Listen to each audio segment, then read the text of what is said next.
Bonjour chers frères et sœurs de l'église de l'I-Jésus. Aujourd'hui le temps est gris, la luminosité est moins bonne, mais nous allons continuer notre méditation de la parole de Dieu dans 1 Corinthiens au chapitre 6. L'orgueil avait poussé les chrétiens de Corinthe à former des clans. Certains prenaient parti pour Apollos, d'autres pour Céphas, d'autres pour Paul et d'autres pour Jésus.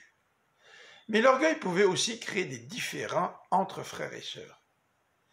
Et plusieurs chrétiens avaient décidé de s'adresser à la justice et de se présenter devant des juges non-croyants pour régler les problèmes qu'ils avaient avec d'autres frères et sœurs.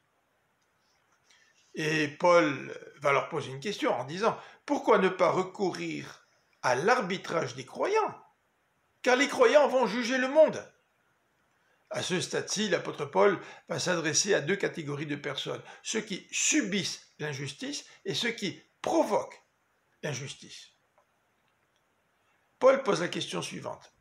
Pourquoi ne pas accepter de souffrir d'une injustice? En effet, Jésus n'a-t-il pas dit dans Matthieu 5 au verset 40, « Si quelqu'un veut te traîner en justice et prendre ta tunique, laisse-lui encore ton manteau. »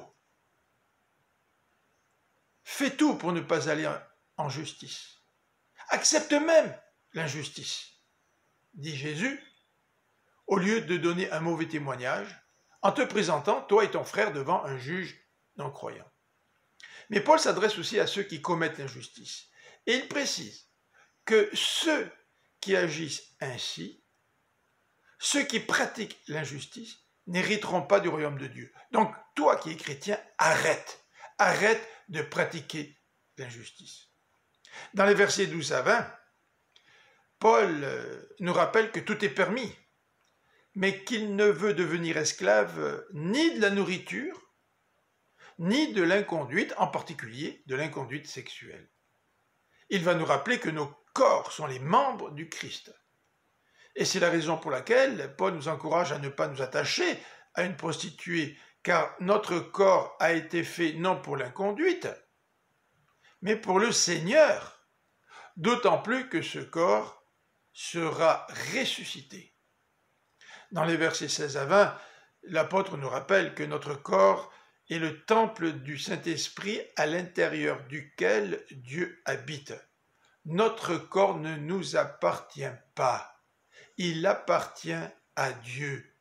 Honorons donc Dieu par les actions de notre corps. Que le Seigneur vous bénisse et je vous donne rendez-vous demain pour la poursuite de cette méditation de la première épître de Paul aux Corinthiens. Bonne fin de journée.